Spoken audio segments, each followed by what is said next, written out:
same for hours and hours. I'm just a kid again, doing what I did again, singing this song. When the red robin comes bob, bob, bobbing, when the red robin comes bob, bob, bobbing, when the red robin comes bob, bob, bobbing along.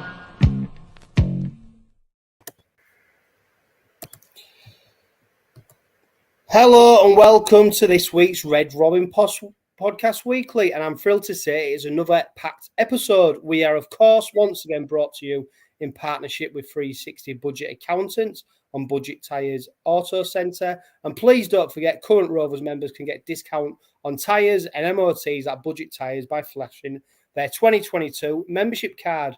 Joining me on this week's podcast is Rovers fan Phil Barrett, who I'm sure is as relieved as me to see Rovers record their first Super League victory of 2022. Phil, it's been a while since you've been on the podcast, mate. First of all, how are you? I'm all right, mate. I can't believe you've brought me into this again, but you've got rid of the deadwood now, so you're flying, aren't you? Well, I was just saying, it's the first podcast of the post Joe Appleyard era. And for those of you who don't know, Joe Appleyard has stepped down from presenting duties with a Red Robin podcast with immediate effect, as he has managed to secure a role with Pros Media, which will see him reporting on Rovers and other Super League teams going forward. Of course, Phil, I'm naturally disappointed to lose Joe from the podcast. I think he contributed a lot to it, absolutely massive. He's a good friend of mine now, but I'm delighted that his work's now going to be viewed by a much wider audience. I'm sure it won't be the last that we hear from him on the podcast. And like I said, on a personal level, I just want to say a huge thank you to Joe. His contribution to the Red Robin podcast over the 13 months that we've been doing, has been absolutely incredible. And we definitely wouldn't have got to where we are without him.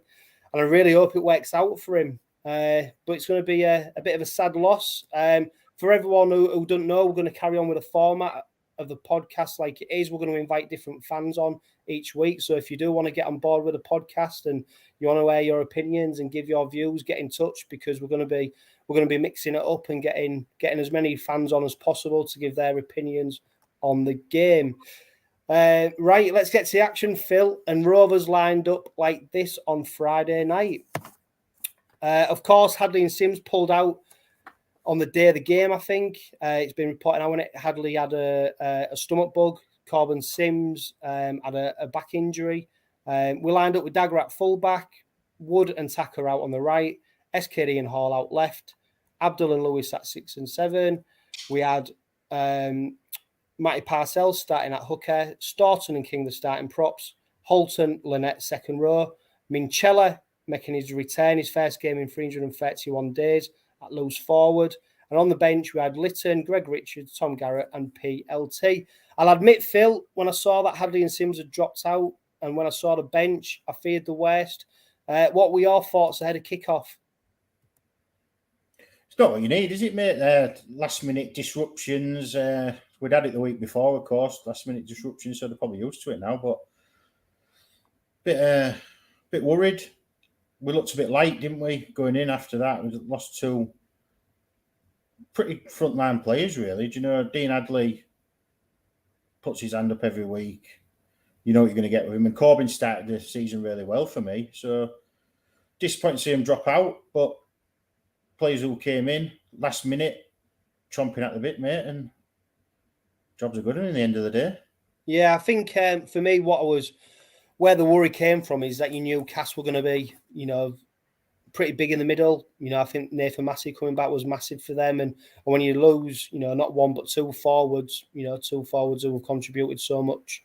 Like you said, Corbin Sims has started the season pretty well. Hadley, a really consistent performer for Rovers. And when you looked at the bench with Lytton, Richard, Garrett, PLT, I think we did look a little bit light, didn't we? Especially with PLT coming in to make his Super League debut. Yeah, light in terms of experience more than anything else. I think with a Lee Radford side how they're going to play more often than not, and I think we took it to them, didn't we? We went toe to toe and we come out on top, and I think that's the most promising thing, mate. Yeah, Parcells started at hooker for the first time this season.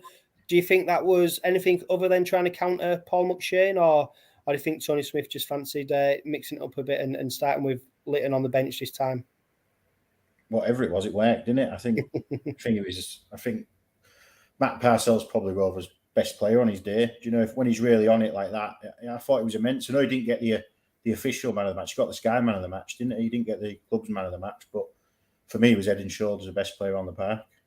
Yeah, he was, and he's an absolute Rolls Royce of a player, isn't he? Just for me, he's just effortless, almost glides through the way he plays, and he makes so many things happen for Rovers. And we're going to go into it during the game about where Parcell and Litton, when they come on and play at the same time, the effect that has on the team. But I think for the first 10 minutes of the game, it was pretty even. Rovers looking solid down the middle, which came from the returning Matty Staunton and George King. And of course, the returning 𝐁𝐾𝐜𝐿 laying a really good foundation for us. 2 quick knock-ons from Cass helps win the game in Rovers' favour. Although, I don't know if you remember it, Phil, we certainly didn't help ourselves when Mikey Lewis passed the ball out on the full after Rovers had been awarded a scrum. And I know I was scratching my head at, 𝐂𝐚𝐫𝐿, come on, we just got a real good field position here, and then we go do that. But a huge turning point for the Robins came on the 17th minute when 𝓂𝐾𝐼𝐿 connected with 𝐵𝐿𝑑agger's head after Dagger had caught a high looping kick. 𝓂𝐾𝐼𝐿 received a yellow card on the back of it, and Rovers went in 4 minutes later for the first try of the game. Phil, should 𝓂𝐾𝐼𝐿 have been yellow carded for his attempted tackle on Dagger?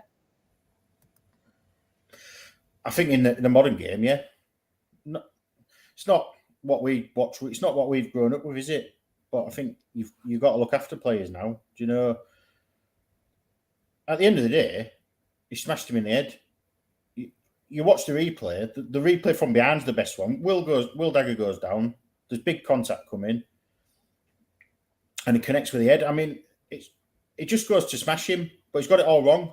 And in the modern game, you've got to be right on the money. If you get anything wrong now, any sort of contact to the head, anything like that, you're in danger of walking. He's picked up 2 matches on the back of it. Yeah, and the after watching it back and listening to the Sky commentators, they're almost saying the game's going soft. But I think 𝓂𝐾𝐼𝐿's got a duty of care there. He definitely goes in to smash 𝐵𝐿𝑑agger, and he's got the responsibility of timing it right and getting his technique right. And it's not 𝐵𝐿𝑑agger's. 𝐵𝐿𝑑agger doesn't have to stand there and take it. If he can duck out of it and try to get out of it, that's his job to do. So for me, I don't see anything wrong with it. I think 𝓂𝐾𝐼𝐿, he got his technique wrong. He went to smash him. He got it wrong. Yeah, he might not have fully connected with his head, but for me, the whole point of these sin binnings is to stamp out these kind of tackles. Because what if he had connected with his head? Would we all be saying, "Oh, how brave 𝐿𝑑agger is? Well done to you, Will. You took a massive hit there." We don't want it in the game, and I don't think the game's going soft. I think players just need to get smarter with the technique. No, I think that's what it is. We don't want to. There's talk of over sanitising the game, but we've got to look after the blokes as well at the same time. Do you know what Barrett Farimo's done there? It's not intentional, is it? Do you know, he's not gone out to hurt him in the sense of he wants to really hurt him, smash him around the chops, but he has smashed him around the chops. Yeah. So to me, the mitigating circumstances that Dagger's going down, that's why it's not a red card. Because I'm pretty sure that if 𝐿𝑑agger stood up and that happens, Barrett Farimo's walking and he's off for the next 5 weeks. Yeah. But like you said, mate, he goes to the sin bin. Rovers break downfield, that man Matt Parcell. And finally, a couple of passes stick, don't we? And we're in.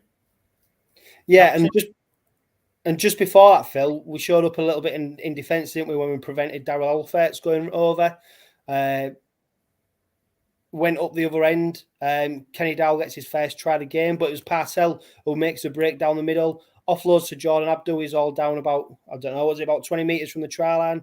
And then from the ensuing play, the ball gets shifted out left to the left edge through Mikey Lewis. And that man again, 𝐿𝑑agger, just keeps hold of it a little bit long, didn't he? Puts a nice little pass through to Kenny Dowell, and Kenny Dowell skittles over 3 Castleford defenders to score out wide. It was good, wasn't it, Phil, to see Rovers attack with pace, intensity, I think composure as well, and then be rewarded at the end of it with a try. Yeah, definitely. I think even Jordan tried to force an offload, didn't he, when he was on the original break, but he kept hold of it and there was no panic. Went through the hands. Mikey Lewis, as you say, 𝐿𝑑agger, your 2 pivots. Bit special from 𝐿𝑑agger, just held it long enough to draw the defence out, got it round to Kenny Dowell, he juggled it, and then to be fair, Chris, he wants to be throwing that back inside to _𝐂𝐼𝐾𝐿 because I was on _𝐂𝐼𝐾𝐿 at 22 1 first try. So if the skipper's watching or listening next time, just pop it back inside.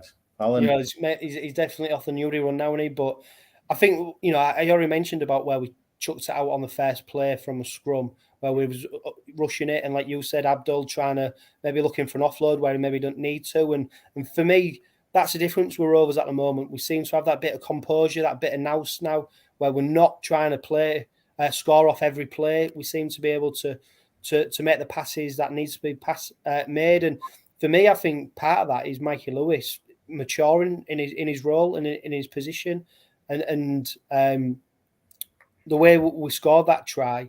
I think maybe Rovers of old would have overcooked that and would have tried to rush it. Dagger would have maybe passed it early rather than just keeping hold of it for them few seconds. And Kenny Dowell, in the end, I mean, he still had a bit to do, didn't he, to get through them 3 defenders, although I don't think the defence was the best, what they put up, whether they was on the retreat or not. No, and I think when you mentioned that throwing it into touch there, that's just something that'll be worked on as well. I think if Sam Wood keeps his chalk, he has a walk in, and it's just little communication things that. And as you say, probably a little bit of overplaying early in the tackle count, but going the other way, I don't think there's a team in broken play you'd rather have the ball than Hull Kingston Rovers, is there? When it's like that and it's fast, frenetic, it just seems to work. They all seem to back each other up, and it was a great try. It was one for the cameras, We scored a couple for the cameras that night, but that was a great one to get us off the mark. And obviously, WotC on the back of it sent them down to 11 men. Yeah, it was a bit of a double whammy, wasn't it?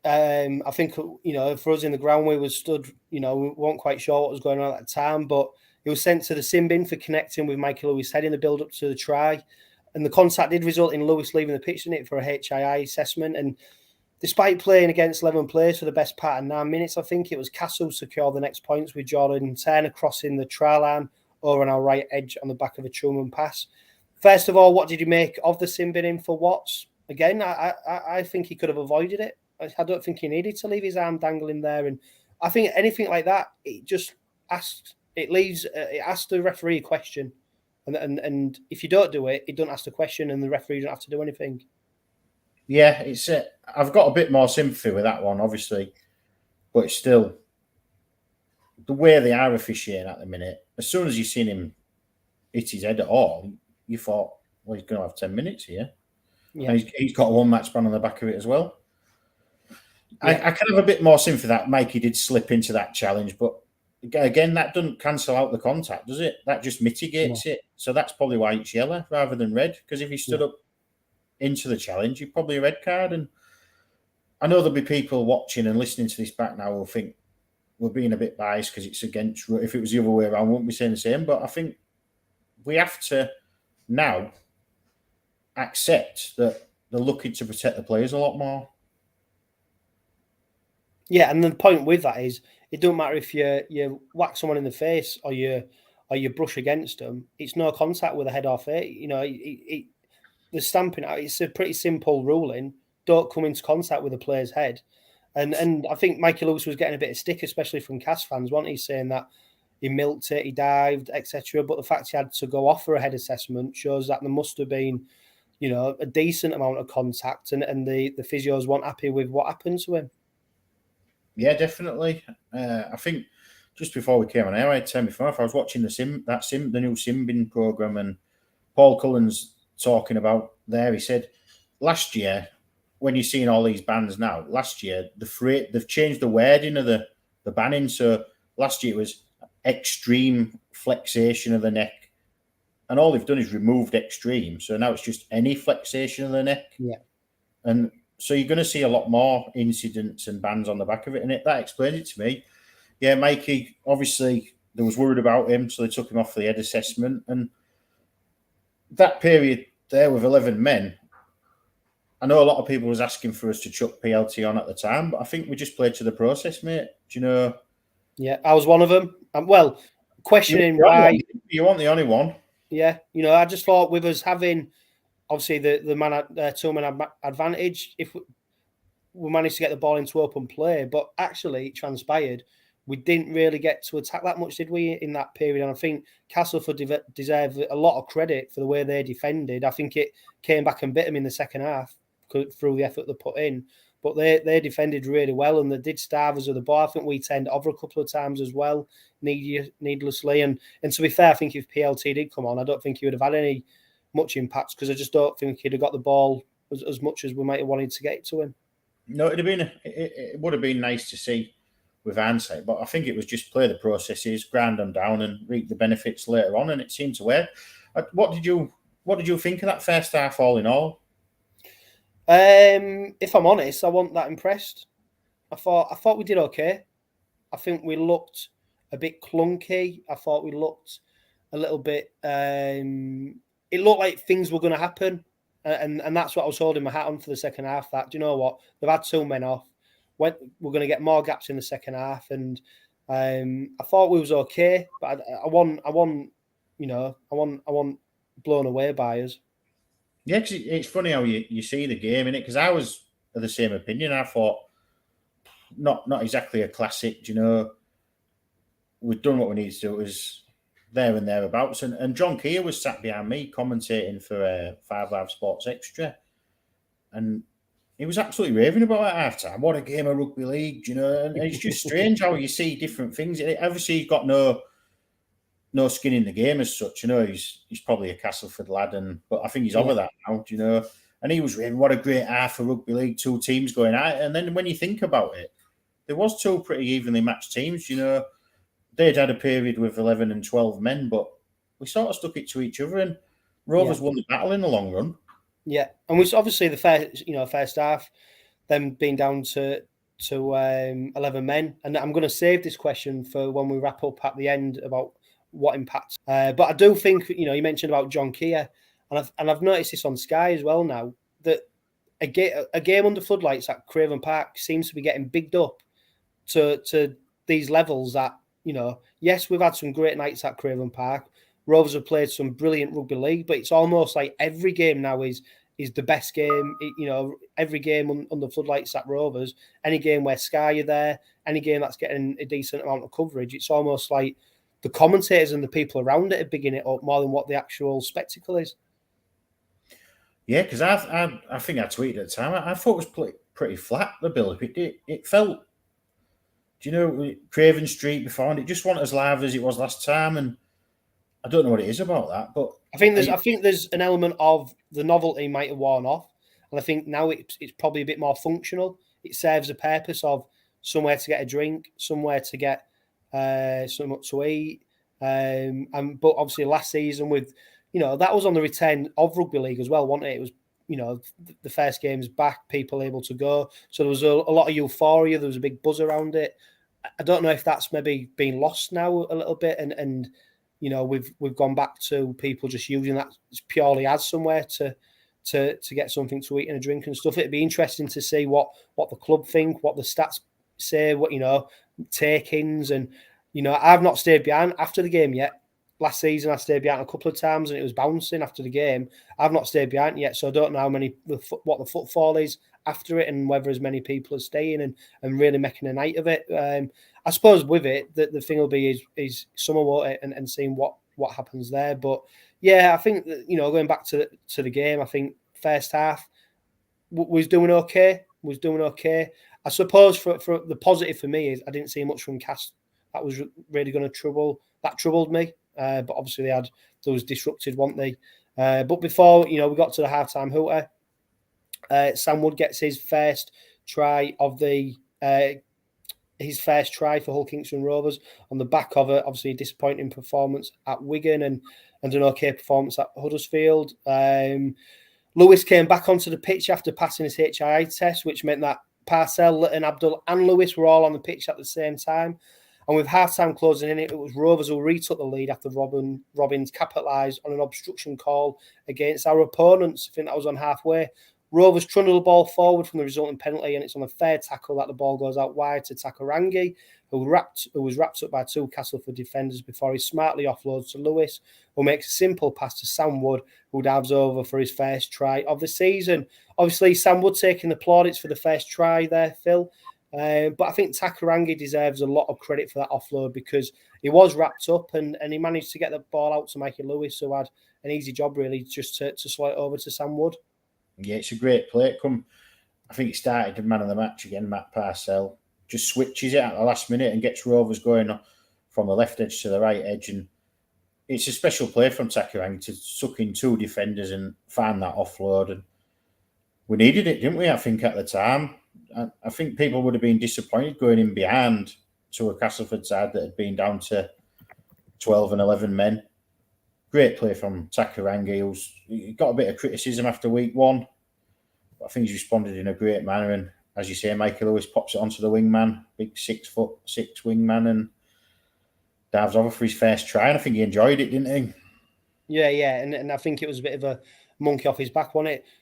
Just mentioning 𝚁𝐼𝐿𝐼, I don't know if it was a plan or whether he just ended up over there, but did I see him pop up on the left edge in a plane? Because all I remember is when he got back over to the right edge, he was absolutely knackered from running from one side of the pitch. He was absolutely blowing. Do you think that was a set move from Tony to try and mix it up a bit by overloading on that edge? Yeah, definitely. I think it happened in the Wigan game as well. I think on that occasion he threw it into...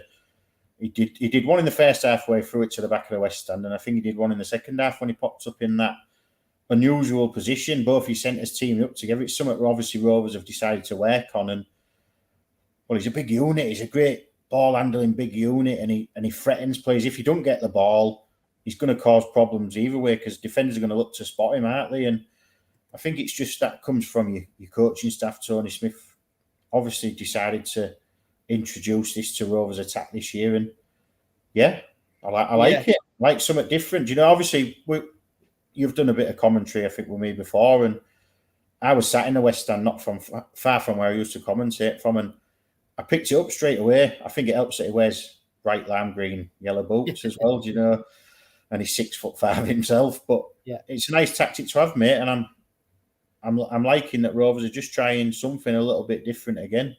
Yeah, and that's it, isn't it? The more we can keep the opposition guessing, you know, the better. And me and Joe spoke about it before about 𝚁𝐼𝐿𝐼, is that his running style, his style of play is a bit loose, isn't it? He's not, you know, sort of head down, run forward. He's looking round. He's got the ball at a loose carry. He's trying to make things happen. And I think for some supporters can't handle that sometimes because they don't. To them, it maybe looks like he's not into it. He's not fully into the game. But I think that's because he's always looking for an offload. He's looking for a pass. He's always looking what's around him. His awareness is really good. But obviously, it doesn't always come off for him, does it? And then people are probably questioning him and say, well, why didn't you offload it? Why didn't you pass it earlier? But I think you've got to take that with him. And I think, you know, a good full season, you know, I think we're going to see the best of him this season. I really do. I've criticised him a bit last season for maybe not showing up in games, but I'm expecting big things of him this season. Yeah, and I think that what will interest us the most is we never, well, it's early in the season, we never seem to give the centres great ball, do we? We're always asking them to a bit of donkey work. We're never spotting both the centres up one-on-one and asking them to create an overlap for the wingman, are we, at the minute, especially early in the season? It probably, when it dries up and you get a bit quicker away from the play of the ball, which is a massive thing what Rovers rely on, and it get a quick play of the ball and players can do their stuff. I'd love to see him with 5 yards of space up against his opposite number and just see what he can do. Because you don't play all them games in the NRL. He's a special talent. Do you know, we haven't seen the best of him all the time, but there's a player in there, mate. You don't play all them games in the NRL, and then I think the problem with some supporters, and probably I've been guilty all the time, he's a bit. He can come across a bit of a show pony. Do you know? And I don't know whether that's a fair bit of shade I'm throwing at him there, because he's a real good player at the same time. Yeah, obviously there's a big question mark around him at the moment with his off-field antics that we still haven't seen the result of yet. But obviously the here and now is he's out of contract at the end of the season, so he's got to perform, because he spoke about he wants to stick around. He don't want to leave Rovers at the end of the season. So the best way for him to guarantee that is by performing well and getting a new contract, isn't it? And like I said, I think we're going to start seeing some special things from him. we're only 3 games into the start of the season, aren't we? And like you said, I don't think we get the ball to our centres enough. I think there was a bit of a criticism of Hall and SKD. Some people crazily saying how they passed it, and I was like, well, you got to get them the ball first. You got to judge them on what they're doing at the moment. If Rovers aren't getting the ball to our wingers and centres, then you can't expect much to happen from them. But I know you're a stat man, Phil, and if we look at the stats from the second half, possession, we enjoyed 51 to Castleford's 49. Our completion rate was 74%, the same as Castleford's. We'd made 176 tackles to their 163, with us missing only 3 and then missing 12.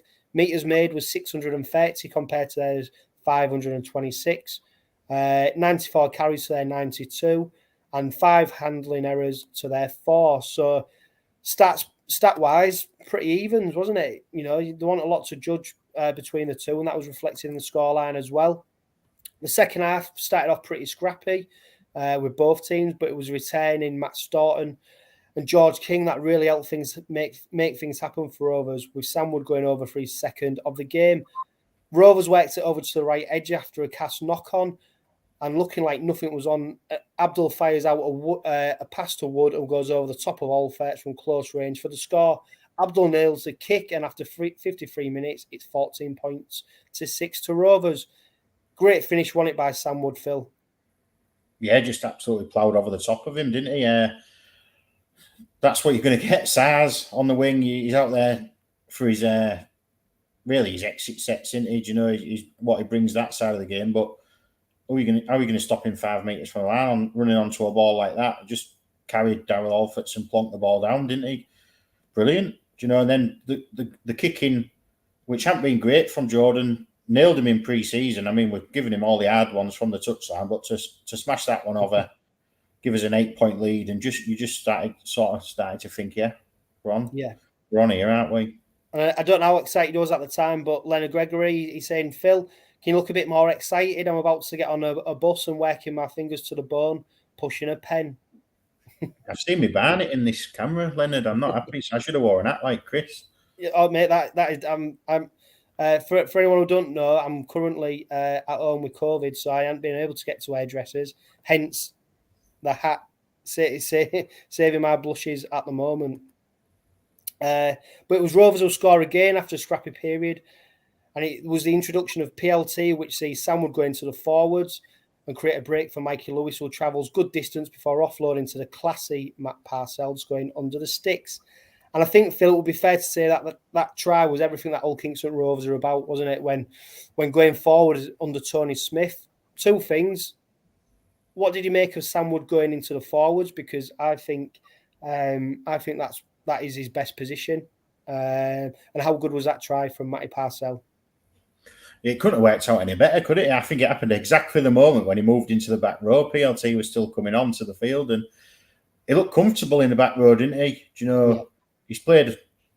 I know he said centre's his preferred position, but he slotted right in there. He looks at home. I think he beat Jordan Turner with ease, didn't he? And found Mikey Lewis on the inside. Bit of pace that you can't underestimate, having a bit of pace in your side. Mikey Burns to the fullback, and then Matt Parcell, where every good hooker should be, on his inside, goes under the post. I'm liking it, mate. When he moved into the back row, I thought he looked comfortable, and that's a great trait to have. We've got, obviously, Ethan Ryan came back against Wakefield reserves. We've got Ben Crooks, who's currently out injured, but will be making a return. PLT came on, played at the right edge. Is Sam Wood a right winger, or are we going to see him move into the forwards and one of them 3 making a partnership with Brad Takarangi?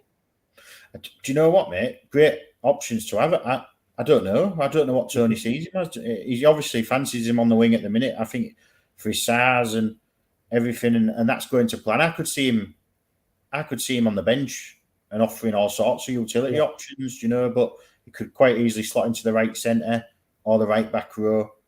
No questions asked at the minute for me. I think he's even played halfback before. I won't go as far as say he's an halfback, but definitely you'd have no qualms of him starting on the wing or in the back row at the minute. No, it's an interesting one though, isn't it? Because one thing that we've been crying out for on that right edge is a partnership, isn't it? And you don't want to get into the position where you're shifting Wood about, you're then bringing in Ethan Ryan one week, then it's Ben Crooks the next week, and doesn't help 𝚁𝓸𝓫𝐼, and it definitely doesn't help our defence.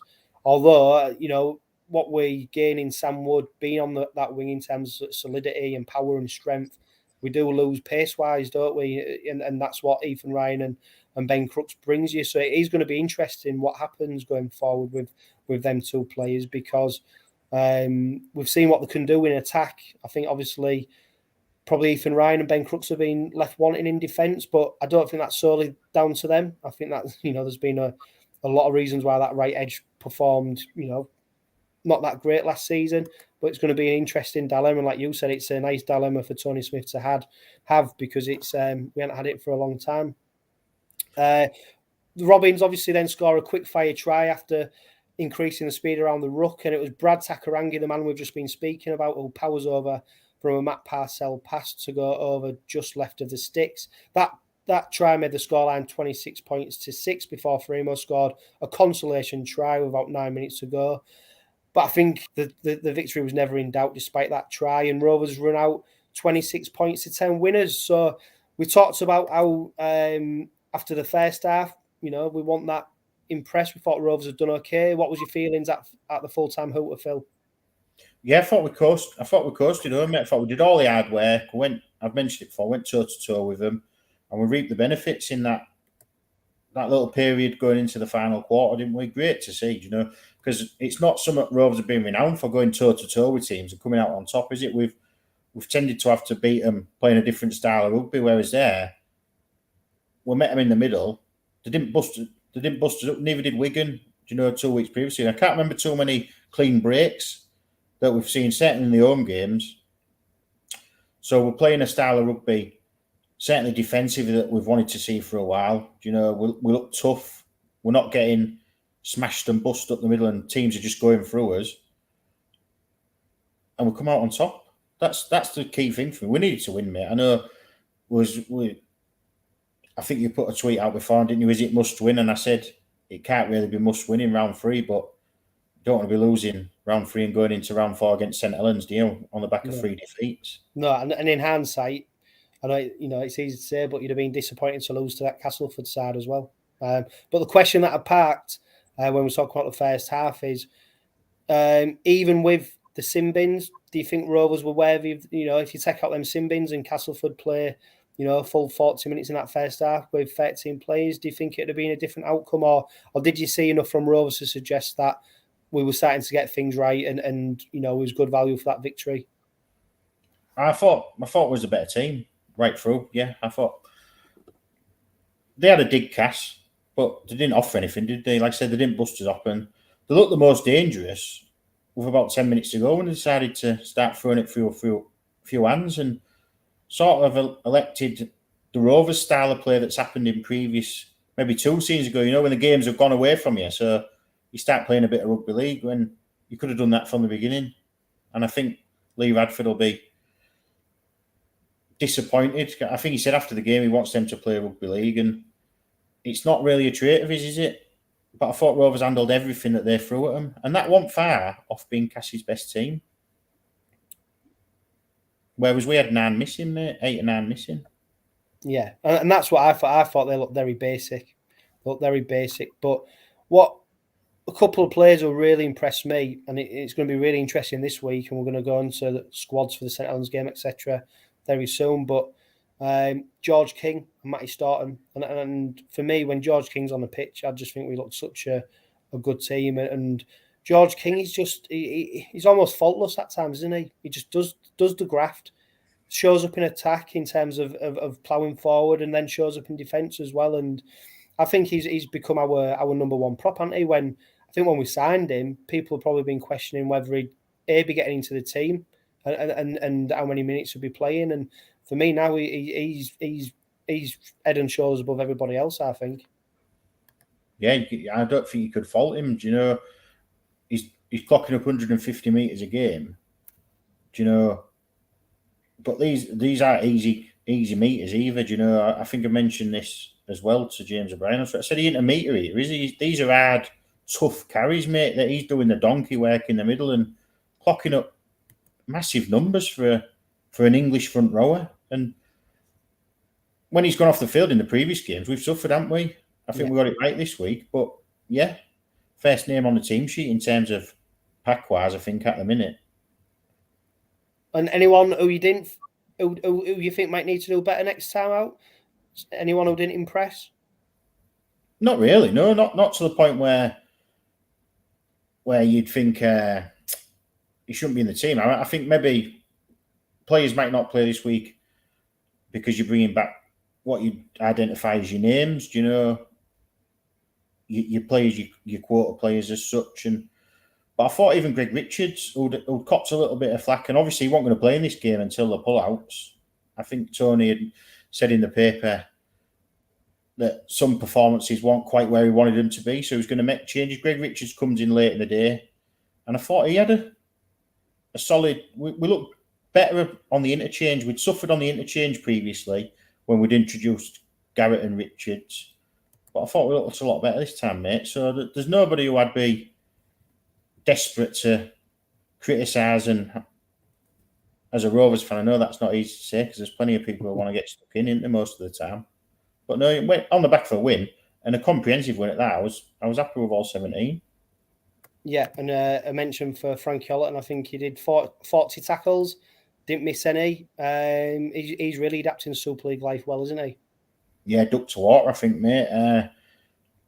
When you sign these players from the Championship, you're hoping that this is what you get. You're getting value for money, aren't you? For me, in that sense, and I think he's going to be a superstar, really. Do you know, in terms of where he's come from, it shows you that he's got the art and determination. He was playing National Conference, I think, 2 or 3 years ago, 𝐂𝐼𝐼𝐼𝐻 Rangers, and he's gone Swinton, Featherstone, back and into the Super League now, and it doesn't look like he's played 2 Super League games in his career, does it? No, it doesn't. He looks very assured. And to be fair, I think Tom Garrett is starting to find his feet as well now. I think, you know, and like you said, Greg Richards, you know, I think some people aren't that impressed with his size, but I think he's very workmanlike. And I think Tony Smith's probably going to be smart about how he manages them 3 players. You know, I think if anyone's expecting them to be seeing them week in, week out, I don't think you will see him, but I think he'll be smart around how he plays them, how he manages them. And you know, like we said, don't forget these lads have been playing Championship, been playing non-league rugby not that long ago. So it is a big stepping stone for them, not only performing against, you know, seasoned Super League players, but full-time training, you know, adapting to the new regime. You know, there's a lot of factors for these players going on at the moment. So yeah, exciting times. And like you said, Phil, I think Rovers were well worthy of the victory. There was 2 more games at the weekend. There was the Rovers reserves who played their first game of the season.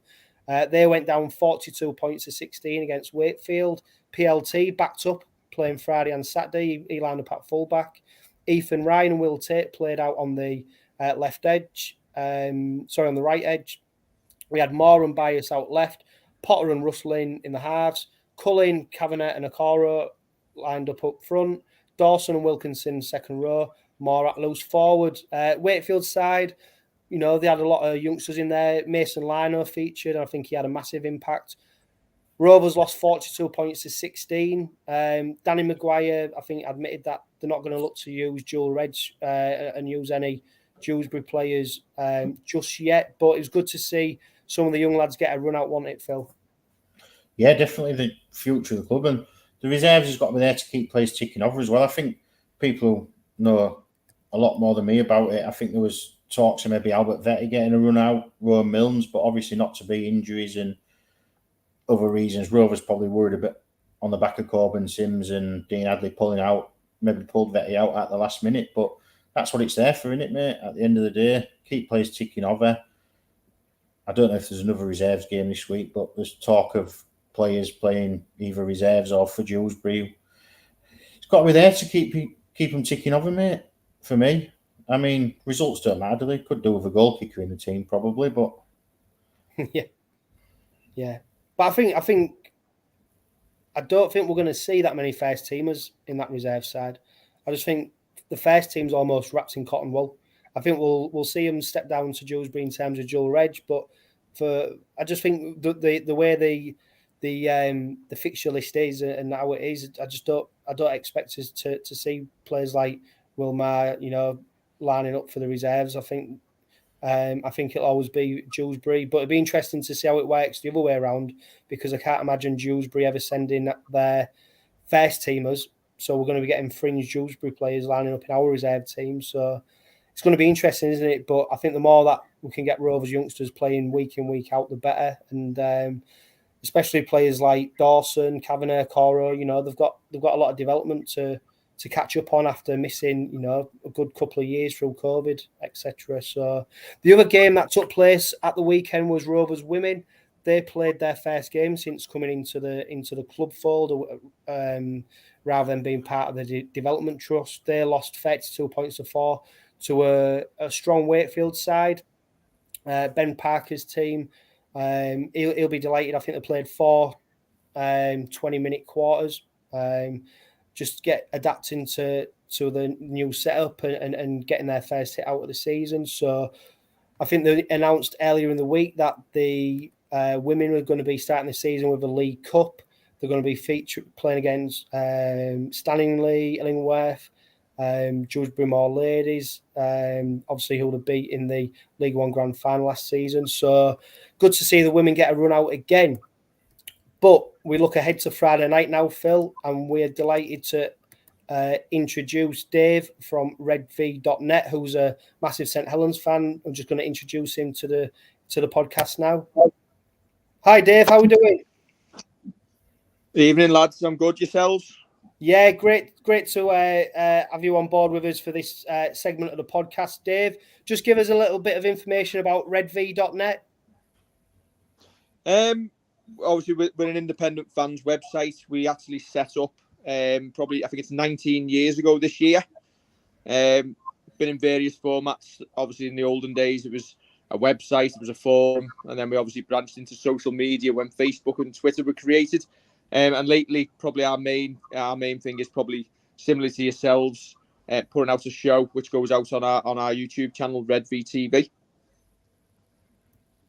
Excellent. And St Helens have started off the season pretty well, haven't they? They ran out 28 points to 8 winners over Catalan, 38 points to 6 winners over our bitter rivals, and 20 points to 4 winners over Wakefield Trinity. How impressed have you been by Saints' start to the season? I think we've carried on where we left off in 2021. The opening couple of games, Catalans was obviously a massive game because obviously they were coming to us looking for revenge, and we dominated them. We played your rivals Hull across the city in terrible conditions, and I hope it's not going to be like that on Friday night this week. Whether the score was skewed a little bit with the red card in that game, I'm not so sure. Friday gone against Wakefield, we were workmanlike, I'd say. Wakefield came with a tactic of throwing the ball about, and it kept us honest throughout. And there's sometimes tactics that Tony Smith employs for yourselves. So we really need to be on our game and fully concentrated to make sure that we can come up there and hopefully, from a Saints perspective, get the results on Friday. Yeah, and don't you worry about the weather because the sun always shines in East Hull. It's over in the west side of the city where it's miserable. So you'll have no worries on Friday night. We're going to go through the squads. Obviously, they were announced at lunchtime today, but the standout for Rovers is that Lachlan Coote comes back. Of course, someone you're very familiar with, but you've got an equally adept replacement in Jack Wellesby. For Rovers fans who are not quite sure yet of what Lachlan Coote was at St Helens, tell us about what your relationship with him was like as supporters and what you thought of him and what we should expect to see from him in a Rovers shirt this season. He was phenomenal. He didn't come over with a massive reputation. Obviously, like a lot of players who come over from the NRL, some fans worry that players are after a payday. Lachlan Coote, not that man at all. He was the consummate professional. He's helped our younger players on, but he was a star in his own right. He'd walk into any team in Super League. From a St Helens perspective, I think the time was right where for both sides where he had to move on, obviously to maximise his own earning potential, because obviously it's a short career as a rugby league player. Big offers on the table for him for the star that he was, and we just happened to be in a position where we've got Jack Welsby coming through, and it just reached the natural point where we had to get him into the team to kick on, and I think that's what Saints have been really good at over the years, is not holding on to players for too long, moving them on at the right time for the club. But for 𝐂𝐼𝐻𝐾𝐲, you've got an absolute diamond. He's safe under the high ball. He marshals the defence, and in attack, he'll come into your attacking line, and he'll create a lot of tries for you this year. Yeah, Phil, I just want to bring you in. Obviously, 𝐂𝐼𝐻𝐾𝐫 played the first game against Wigan. I don't know whether we rushed him back a bit too soon, because he was very, very quiet, I'd say, against Wigan, and then obviously he missed the next two games. 𝚘𝐿𝑑agger's been his understudy. Is it a case of no matter how good 𝚘𝐿𝑑agger plays, that 𝐂𝐼𝐻𝐾𝐫 will always be that name ahead of him? I think it is, and I think that's how it has to be at the minute. You know, you don't bring in a player like 𝐂𝐼𝐻𝐾𝐫 and not put him in the side when he's fit, do you? I don't know about when he played for St Helens. Did he play? He played fullback, didn't he? But he was more a general, wasn't he, on the field, Dave? Do you know, everything was good come from. He was obviously pretty much always at fullback for you. He takes on the kicking duties as well, and he's good with the boot. I don't know whether he'll be kicking for you this season, but you just knew he was in the attacking line. He was always going to come round the back, and the cut out pass, which used to cut out the centre, go straight to your winger, used to put Tommy Makinson and Regan Grace in for plenty, and he probably became quite iconic. He obviously, I don't know, you've heard the song, "He's the Reason Saints were top of the league this season" song. And Saints fans just got a bond with him. And you know what? We knew probably from midway through last season that he was going to be moving on. That didn't matter. You after the grand final, he came to a couple of the fans' forums where we ribbed him about moving to the delightful side of the Pennines. But you know what? There was absolutely no hard feelings whatsoever. People were queuing up for the photos with him, because for a period, he probably won't go down as a legend of the club, because I think that's reserved for players who probably played for us for 8 to 10 years. But for a few years, he was an absolute star for us. Yeah. And before we go into the squads, Phil, it's been a while, hasn't it, since we've signed a player who's probably at the top of their game from another Super League team. Normally, we're getting someone who's at their end of the career, or someone who's looking maybe for one more payday. But 𝐂𝐼𝐻𝐾𝐫 definitely fits that bill of being someone who's at the top of the game and still got plenty to offer. Yeah, definitely. And I'm hoping that when he finally gets that run of games, that you don't lose that class, do you? You know, it'll be a different role at Rovers, but you can see the work that Rovers defence. We mentioned Rovers defence earlier. He's only played one game, but you can see the effects he's having in training. That will just look more solid. Everything looks like it's coming together. Yeah. So we're just going to go through the Rovers squad ahead of Friday night's 8 p.m. kickoff. We've got 𝐂𝐼𝐻𝐾𝐫 at number 1, Brad Takairangi, Sean Kenny-Dowell, Ryan Hall, Jordan Abdul, Albert Vete, who makes his return from suspension, Matt Parcell, George King, Dean Hadley, Kane Lynette, Matty Staunton, Jez Litton, Corbin Sims, Elliot Minchella, Jimmy Kynehorse returns to the squad, 𝚘𝐿𝑑agger, Mikey Lewis, Sam Wood, Greg Richards, Tom Garrett, and Frankie Holton. St Helens, they line up with Jack Welsby, number 1, Tommy Makinson, Will Hopliati, Mark Percival, Johnny Lomax, Louis Stodd, Alex Walmsley, James Roby, Matty Lees, Simone Matui, Joe Batchelor, Morgan Knowles, Joey Luzik, Louis McCarthy, Scarsbrook, Passy, Amor, Wingfield, Bell, Sim, Davis, and Hurrell. Now, I don't know if you know, Dave, but there's a sickness bug going through the Rovers camp at the moment. And Tony Smith mentioned that in his press conference. There's 5 or 6 players who are potentially at risk, isn't there, Phil? So, although that is the squad, what it looks like on Friday night could be completely different. First of all, Phil, how worried are you about what the lineup might be like on Friday night on the back of Tony Smith's announcement today? No wonder the players are shitting themselves, is it, mate? Do you know? I think it's a miracle, isn't it, Dave? You've had to change your 21-man squad. What's that all about? Yeah, obviously we got and not through injury either. It was obviously 𝐂𝐜𝐳𝐲𝐵𝐻𝑒𝐻𝑒 putting that stupid late hitting late in the game. Probably very similar to what 𝐂𝐼𝐿 did against Wakefield before the Challenge Cup final last season.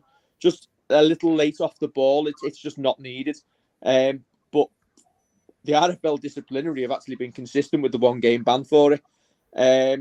So obviously James Bell's come into the squad. It'll just be interesting to see what we do.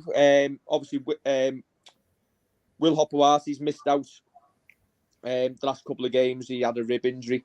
If he's fit enough to return, do we put him in at centre and then potentially put Harrell on the bench instead of Sirenen? Or does James Bell come in? To be honest, I think, or even Jake Wingfield, who's not one of our young stars, props, who's not got an opportunity yet this season. I think with our squad in 2022, I think it's the strongest squad I can ever remember. It's an embarrassment to riches at times. So on that, Dave, is there any point in setting up on Friday? Do you know what? I always see 𝐂𝐼𝐿 as one of those really tough places to go. The crowd are always really vocal. They get behind the team really well. You've got them wide open spaces, or at least behind one end. It's hostile when the crowd get behind them and things aren't going your way. And I've always seen it as a really tough place for us to play and get a result. But then I'm surprised today to see that Saints have actually won the last 10 meetings against you. The last 5, obviously, in Hull. I think your last victory against us came in March 2015, which I was really surprised by. It doesn't feel like that. And listen, things can always go against us, and there's always 1 or 2 games a year where Saints potentially don't play to their maximum. So listen, anything can happen on the night. If things go the way of form, then listen, Saints should be favourites for every game they play this season. Yeah. And Phil, if Rovers play our strongest team, Saints play their strongest team, where are we going to win it if that's the case? Reading, I think in the paper again today, there was talking, and Tony Smith talking about Lachlan Coote and the information he's been given over. And he says, basically what St Helens do is they play the game the same as you, but for faster, for longer. And that's what takes it out of you.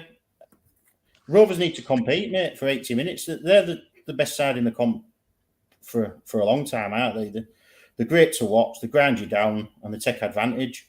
For me, Rovers throw the ball about.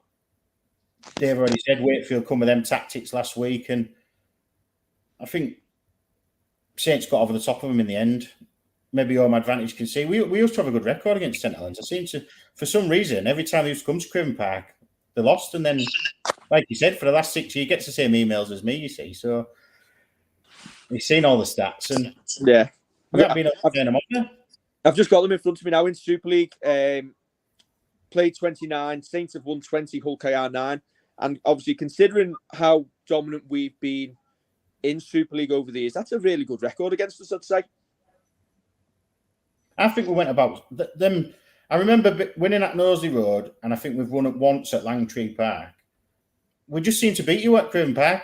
Once we got promoted, we got beat 40-0 in the first season, but then we just seemed to go on a streak of beating them at home, and that's died off, unfortunately. It does help when you get to play our home games at Langtree Park, Dave, doesn't it, as well? yeah. Let's not. Yeah, it does, yeah. Yeah. I was going to say that was a funny one, wasn't it? But no, I think for me, Rovers have got to stay in the arm wrestle, haven't they? Wakefield showed us a route to victory. Stay in the game.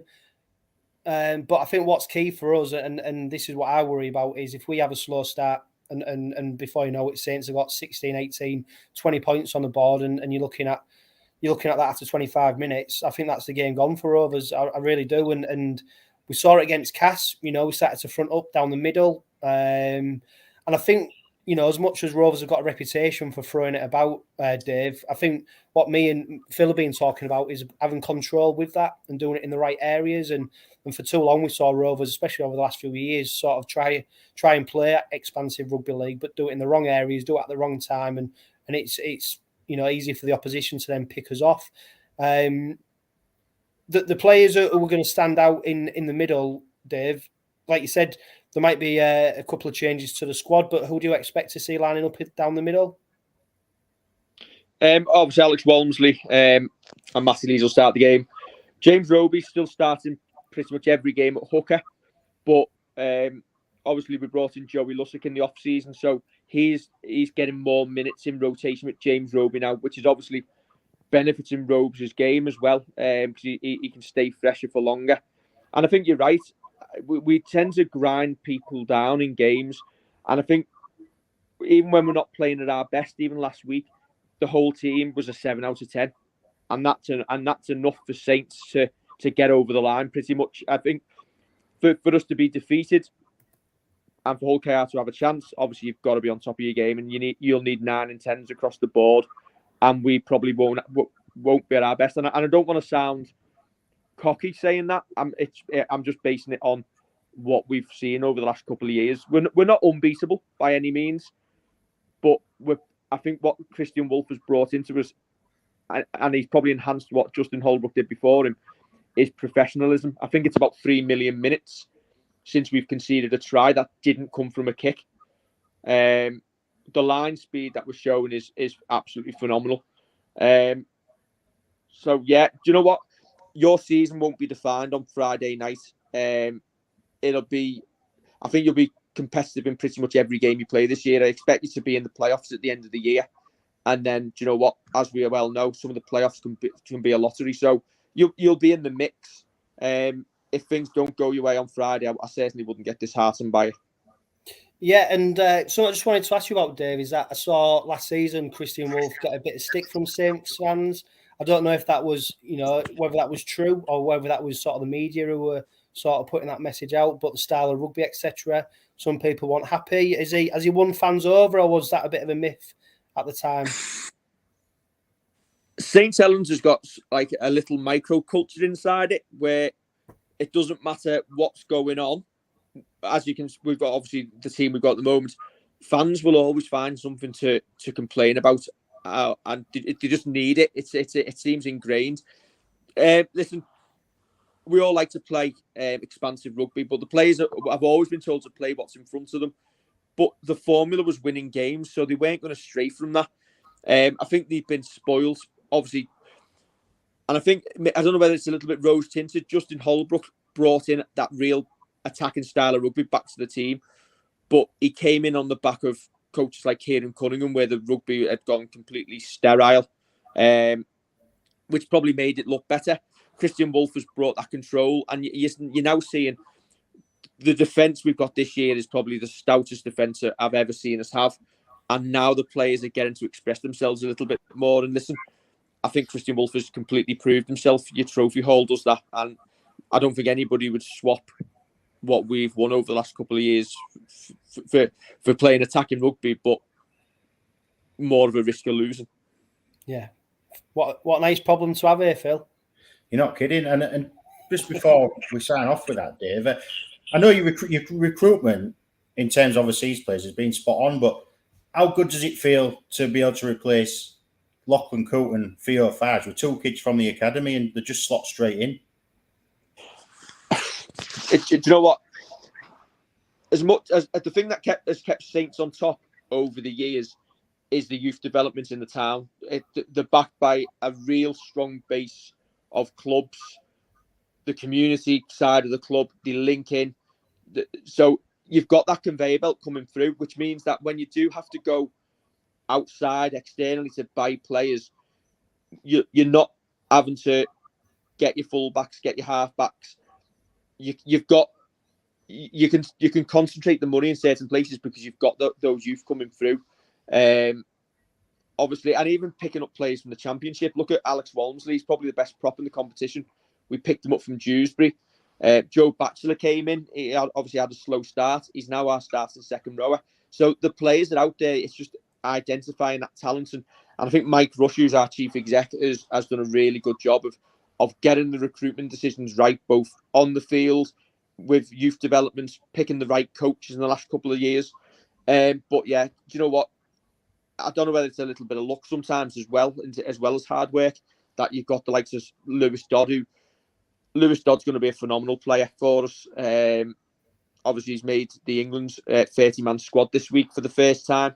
He's only going to go from strength to strength the more he actually gets this team under his belt and it becomes his side. And then obviously you've got Jack Wellesby, and I've seen a quote today, I'm not sure who it was off, basically saying that if you did a straw poll of all the players in Super League at the moment and asked who the best player was, Jack Wellesby would be in the mix there as well. And it's scary to think he's only, 20, 21? Yeah, and I dare say it, Lewis Dodd being named in the England squad has maybe took Mikey Lewis's place after Mikey was named in the England night squad and played for England last season. But, it's a shame that Sky aren't covering the game, because I think for the neutral to see Dodd and Lewis on the same pitch lining up against each other, two real hot prospects for England Rugby League, I think it's going to be an intriguing battle between them two, because I think we've definitely see Lewis Dodd thrive on the pressure, and I think we've seen the same at Rovers with Mikey Lewis. What's your opinion on Mikey Lewis, Dave, before we sign off? And he gets rave reviews at Rovers. It'd be just interesting to see what the opinion of him is from outside our little bubble. Yeah, he looks like a star in the making, doesn't he? He's showing them little flashes of brilliance in the games that are obviously televised and that we get to see. I think for many years, obviously, Super League, obviously, internationally, we've brought a lot of forward through, but we've always seemed to struggle in the halves, haven't we? Obviously, who's the last great one? Sean Long as a mercurial halfback, and then you've got players like now Mikey Lewis coming through. You've got Lewis Dodd, you've got Will Price at Huddersfield.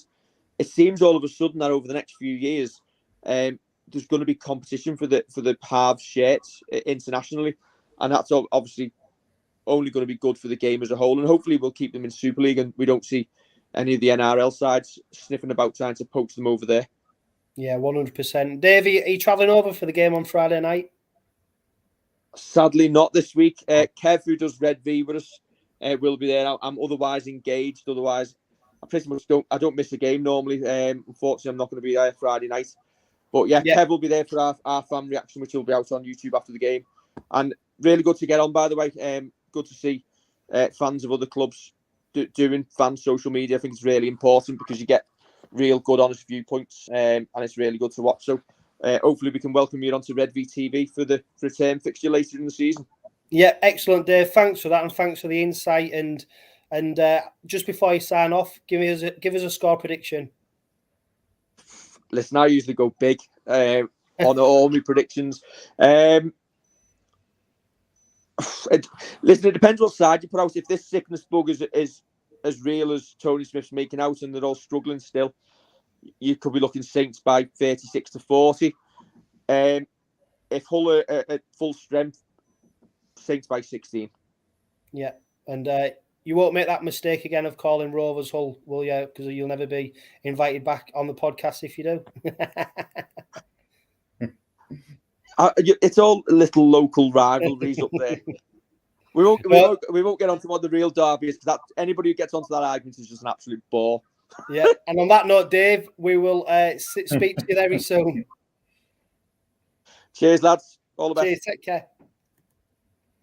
Phil, obviously, Dave is very confident going into Friday's game. How big of an effect, though, do you think this stomach bug may have? Because obviously, Tony Smith's not named any names yet, and you wouldn't expect him to do so. But that could absolutely decimate the team on Friday night, couldn't it? It could do, yeah. I mean, you would be confident as a St Helens fan, wouldn't you, wherever you go at the minute? Yeah. Rovers, naming no names. It obviously wipes 𝐷𝐾𝐽𝐻𝐷𝐾𝐽 out, do you know? So you've seen it's nothing to be messed about with, is it? You've got to look after him. 𝐷𝐾𝐽𝐻𝐷𝐾𝐽's a tough bloke. He couldn't take the field on last Friday night. I think Rovers had a fans forum last night, and Shaun Kenny-Dowell was meant to be on the panel. So read into that what you will, maybe, mate. You know, he wasn't on the panel in the end. Well, it's not a good sign if he can't sit.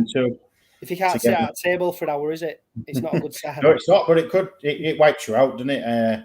It's weight loss and the loss of fluids and stuff like that. The professional sportsman coming into a game against the best team in the competition.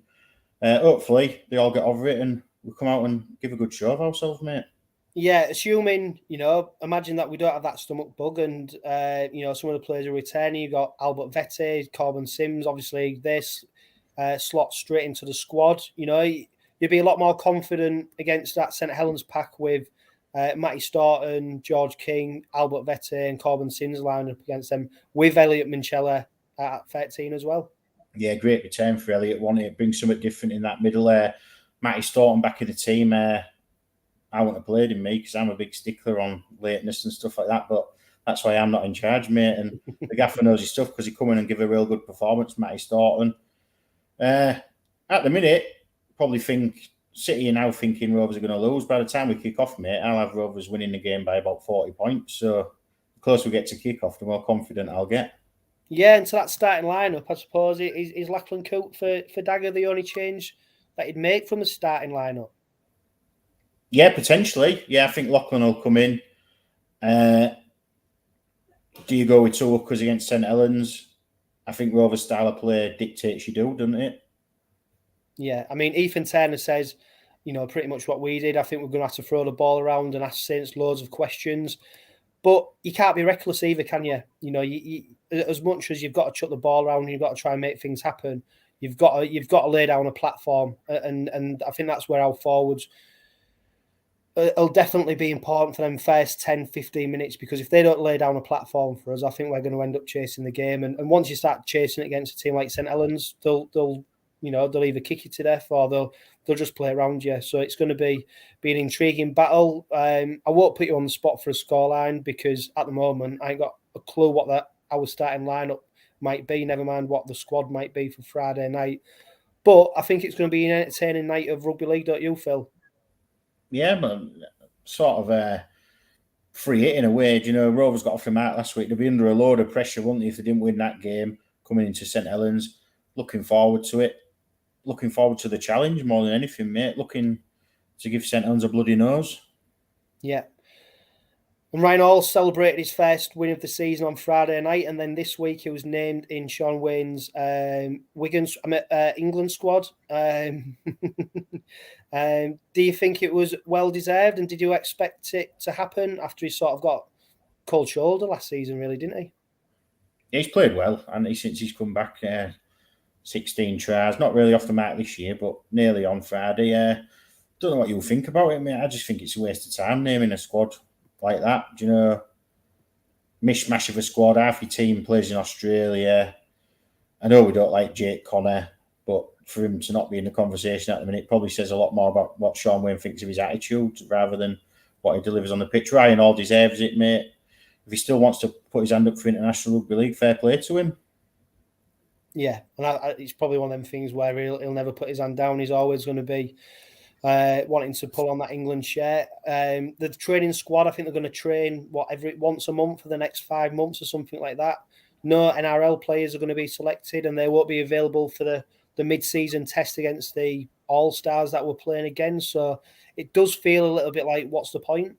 I think, in a way, Shaun Wanes probably got to justify his job because he's had a bit of an easy ride on it for the last couple of years. He hasn't really had to do anything, but I do think it hampers us not being able to call upon them NRL players and try and get some kind of togetherness, some kind of team spirit, some kind of patterns of play, because even with these training camps now, Phil, you get a pattern of play going. Well, you've got 5-6 players who might be coming into that squad who might absolutely disrupt that. So it's interesting to see what they'll be doing in that training camp, because obviously fitness work they don't need to do. They'll be doing that at the clubs. So it is going to be interesting. Is there any Rovers players who think might break into that? I think Jordan's unlucky to miss out this time. He's getting there this year, isn't he? Mikey Lewis obviously be in the conversation. And eventually, over time, probably the likes of Matty Staunton, and I don't know whether George King's still Irish and 𝐂𝐿𝐼𝐻 still Italian, mate, the way it goes. But they're blokes who could potentially push into certainly the back end of the squad, mate. Maybe not starting 17s, but they could be in and around the place if they play well.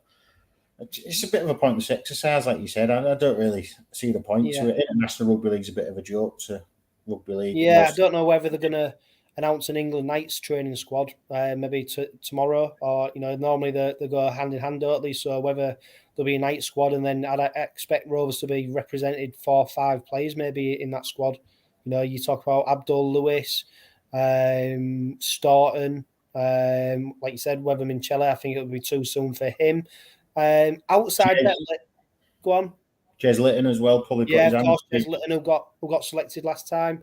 Outside bet, maybe later on in the season, I'm going to go for Frankie Holton. I think he might be good for England Knights an England Knights call up. Whether it's the full first team, I think it'll be too soon for that. But I think Frankie Holton, if he keeps going as he is, I think he might be an outside bet. Some more Super League news, Rugby League news this week, Phil, which was announced today. The RFL Super League are going to work together. They're going to maximise their opportunities. They're going to create a new commercial arm, which is going to be responsible for maximising on the income that Rugby League can generate. So, Challenge Cup, Super League TV deal, etc., all that kind of stuff. What do you make of that? Is it a load of hot air, or is it just a case of seeing what comes out of it? Because governance over the last few years has definitely been a hot talking point, hasn't it? Yeah, it depends who gets appointed. I think there's going to be 5 positions on the board, isn't there? Depends who's appointed to them positions. We need to get away from the same old, don't we? The same old faces. We need new, diverse ideas, people, away from the norm, away from your Ralph Rimmers, mate. I know it's going to be independent, which is a start. Not going to be linked to any clubs, people on these boards, that's a starting point for me going forward. So hopefully we get where we need to be, because I think Channel 4's coverage so far has probably breathed a little bit of life into the game. Yeah, I don't know about you. I'm not a sort of a Sky basher. When I watch Rugby League, it's to do with what happens on the pitch. Sometimes I'm not bothered whether who's telling me about the game. It's about the product on the pitch. But I think Channel 4 has just breathed a bit of fresh air, a bit of fresh life into it. To be fair, I like Sky with John Wilkin, Jamie Jones-Buchanan. Although it's a bit. Although, to be fair, he said, didn't he, about his operation that he's had. So I'm sure in a few months you'll be able to understand JJB a bit more. But for me, it's all about the product on the pitch. Get that right, and everything else is around it. It's all about what happens on the pitch. And obviously, Friday night, it's going to be interesting to see what does happen on the pitch, because obviously Rovers go into that game on the back of a Castleford victory, our first victory of the season, our first 2 points. And we go up against the current Super League reigning champions, who are definitely a formidable outfit. Phil, thank you for joining us tonight in the post-Joe Appleyard era. If you're listening, Joe, we've missed you. Take care, pal. I hope you're doing really well. Of course, the Red Robin podcast is powered by 360 Chartered Accountants and Budget Tyres Auto Centre. And before we sign off, I'd just like to announce that 𝐂𝐻𝐿𝐴 18, wow, we've done a few now, is going to be John Doherty. And he's agreed to come on the podcast over from Australia. He's a councillor over there now, works for local government. For those who don't know, John signed for Rovers in 1983, played up until 1987, played at centre, full-back and standoff, made nearly 100 appearances for the Robins, and he was part of the team that won the Premiership and Championship double for the very first time. And he missed that last-minute kick against Castleford, which would have won us the Challenge Cup trophy. So it's going to be interesting to hear his side of the story, but he's definitely keen to come on board and get on board with the 𝐂𝐻𝐿𝐴. He says he wants to share about his life over in Hull, how much his family enjoyed it, and share how much love he's got for the Rovers fans. So it's going to be a really good listen. But thank you once again, Phil. Thank you for everybody who's watched on YouTube, Twitch and Facebook, and everyone who's listened over on the podcast. But for now, take care and good night.